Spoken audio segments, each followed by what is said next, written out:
Wassalatu wassalamu ala Rasulillah wa ala alihi wa sahbihi amma ba'd. Jamaah subuh rahmani wa rahmatullah, yang sama-sama berbahagia dan selalu senantiasa mengharapkan rahmat dari Allah Subhanahu wa taala.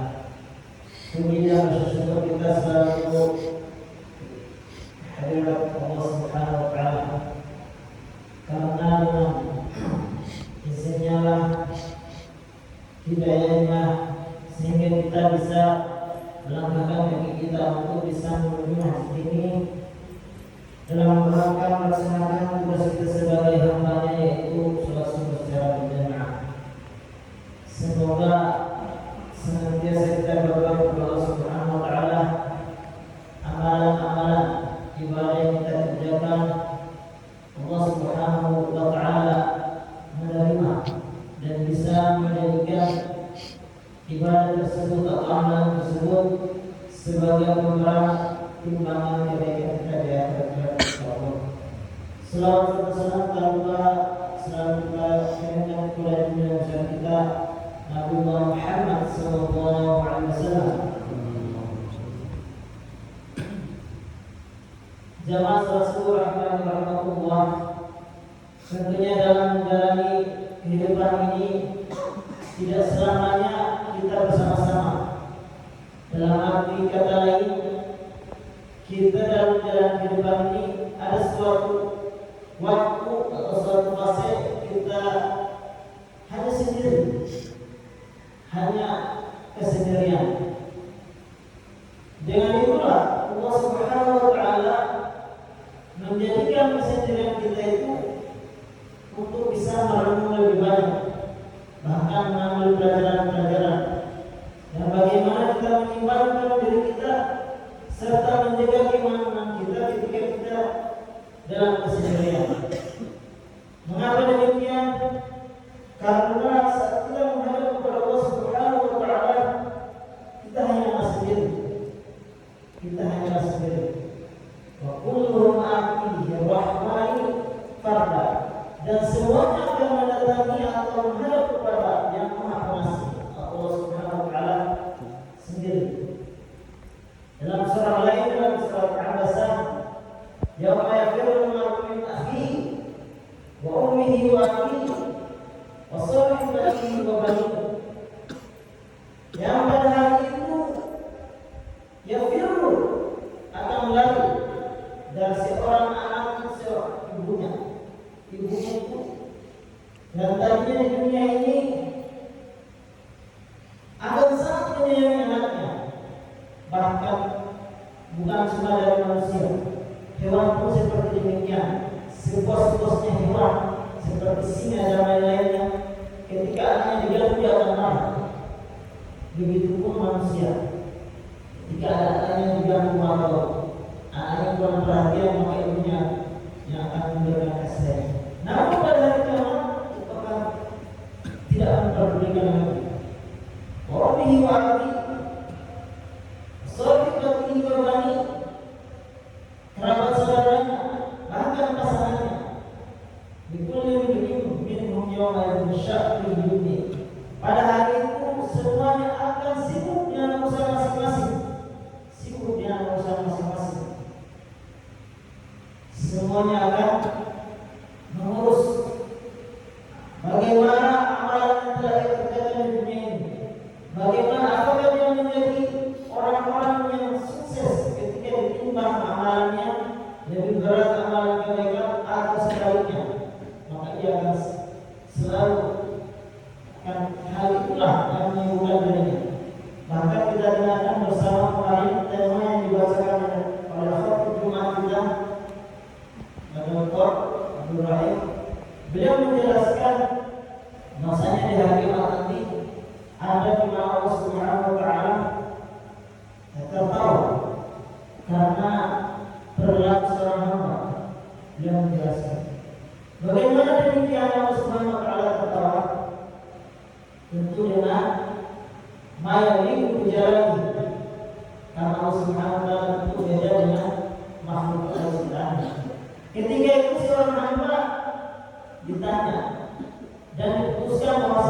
dia termasuk orang-orang yang tergolong memasuki sementara melakukan Allah Subhanahu wa taala karena timbangan kebaikannya kurang atau kata lain amal buruknya lebih banyak.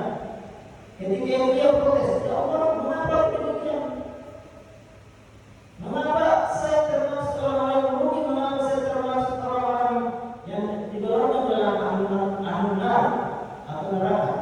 Lalu dia, kalau begitu datanglah siapa datanglah saksi kalau kau tidak percaya.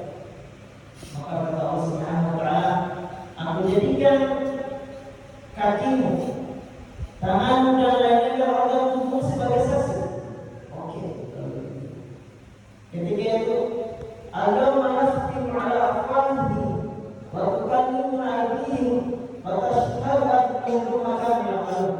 Maka pada hari itu Allah Subhanahu wa taala menutup mulut mereka dan tangan mereka berkata, kaki mereka bersaksi terhadap apa yang mereka kerjakan. Semuanya bersaksi. Ini mengatakan tangan saya inilah yang mengetik HP dan mengirimkan untuk melaksanakan penipuan. Tangan inilah yang bagaimana meraih lawan jenis. Kaki inilah yang membawa saya ke tempat-tempat maksiat. Kaki inilah ya Allah, saya bersaksi kaki ini. Saya sebagai saksi korban dari tubuh manusia ini. Orang ini, si bulan, dia membawa ke tempat ini, ke tempat yang engkau tidak mengerti, ke tempat di mana hal itu bisa menjadikan atau mendapatkan luka. Semua yang belum dia saksi, tapi mulut tidak bisa berkata karena mulut ini ya begitu pintar berbicara. Nah, mulut yang lain mata kita bahkan dia menjelaskan kemarin apa? Kulit kita akan menjadi saksi kita. Kulit kita menjadi saksi. Nah, ketika itu kenapa kau bisa berkata tidak? Allah, Allah, Allah syekh. Allah lah yang telah memberikan, yang bisa menjadikan saya berbicara, yang bisa menjadikan semua makhluk itu berbicara. Oleh karenanya, jawab Allah perlu selalu kita melatih diri kita dalam segala situasi. Bahkan ketika kita kembali kepada Allah Subhanahu wa taala menghadapnya dalam kesendirian, dan organ tubuh kita yang bagian dari diri kita ini akan menjadi saksi. Mulut kita tertutup. Oleh karena itu, mari kita pergunakan dalam hal-hal kebaikan. Alangkah indah dan baiknya ketika kita ditutup mulut kita, tangan kita menjadi saksi. Ya Allah, saya bersaksi tangan ini yang telah membantu orang yang kesulitan. Tangan inilah yang menjatuhkan uang 5.000, 10.000 dalam kotak infak. Selalu tangan inilah yang menjadikan kebaikan-kebaikan untuk Islam. Kaki inilah yang mengatakan kami dari rumah menuju masjid. Kaki inilah yang bisa menghadiri majelis-majelis yang telah diadakan. Kaki inilah yang selalu bekerja untuk menghidupi anak istri bahkan keluarganya. Alangkah indah yang hari itu melihat semua orang tubuh kita bersaksi dalam hal-hal kebaikan, sehingga amal kebaikan kita lebih berat dan Allah Subhanahu wa taala menjadi hakim yang paling adil. Dalam surat At-Tin yang sering kita dengarkan, Alaihissallahu bi'ahkamil hakimin, bukankah Allah adalah hakim yang paling adil? Seperti inilah bagaimana Allah Subhanahu wa taala berkata, jika di pengadilan mungkin karena pengacara yang lebih hebat, orang kaya dimenangkan. Karena hakim pengacara kita ngomong mendatangkan bukti-bukti yang belum tentu faktual atau aktualnya, dan orang yang tidak mempunyai duit bisa kalah karena keputusan. Dan itu memang dalam kejadian hakim di dunia boleh saja mungkin memutuskan dalam keputusan yang salah.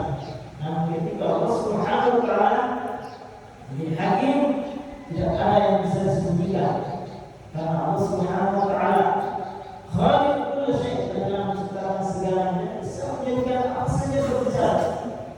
Oleh karenanya ketika dibuka lagi mulutnya seorang hamba tadi, dia menghujat, dia kenapa kau menyaksikan hal-hal yang seperti itu di dalam sehingga tergolong orang-orang yang merugi, orang-orang masuk ke neraka.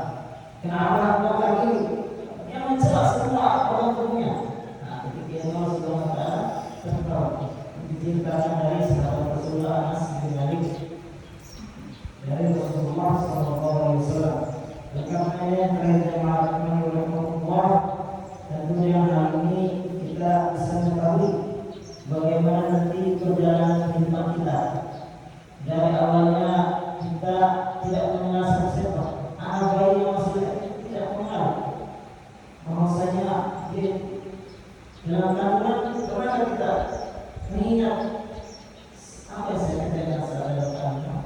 Tidak, jarang sekali. Bahkan orang yang dewasa mungkin mengingat hal dalam kandungan tidak bisa, cuma kalau sudah dia ada resiko berat seperti mungkin dia memikirkan pikiran kita, kalau pikiran kita tentang apa yang kita pikirkan orang dalam tidak ada. Anak kecil sampai 5 tahun baru dia berpikir, sekarang masuk di fase SMP, SMA, dan berpikir sinilah dunia dalam anak.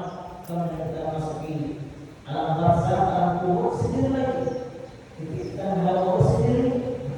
Ketika kita masuk surga, insyaallah disitulah kita diberi kesempatan untuk bagaimana mengajak. Ya Allah, saya kurang hikmah saya, ya Allah, kalau teman saya yang selama di dunia saya berjuang tidak ada, jadi karena masih mungkin di neraka, dicucikan. Setiap muslim yang akan memasuki surga Allah Subhanahu wa taala, tergantung bagaimana banyaknya dosa yang dikerjakan. Jika kita masuk orang neraka, dia dicuci dulu, dibersihkan dalam masuk surga Allah Subhanahu wa taala. Mungkin kita sendiri mungkin disitulah bagaimana disebutkan juga dalam hadis lain, doa ketika saudara kita tidak mengetahui dan kita berdoa kepadanya itu lebih mustajab di sisi Allah Subhanahu wa taala. Dan karenanya jemaah Allah, dalam keseharian kita mari selalu kita menjaga kualitas iman kita, sehingga Allah Subhanahu wa taala menjadikan kita orang-orang yang sukses, orang-orang yang beruntung dalam kehidupan dunia maupun akhirat. Cukup sekian jemaah Allah. Insyaallah sebagai informasi kembali dari Ustaz, setiap hari pekan, setiap pekan terakhir misalnya hari Jumat diisi oleh Ustaz Hamdan Yasin, kemudian saya Sabtu, dan Ustaz Chandra hari Ahad untuk kajian singkat seperti ini untuk memanfaatkan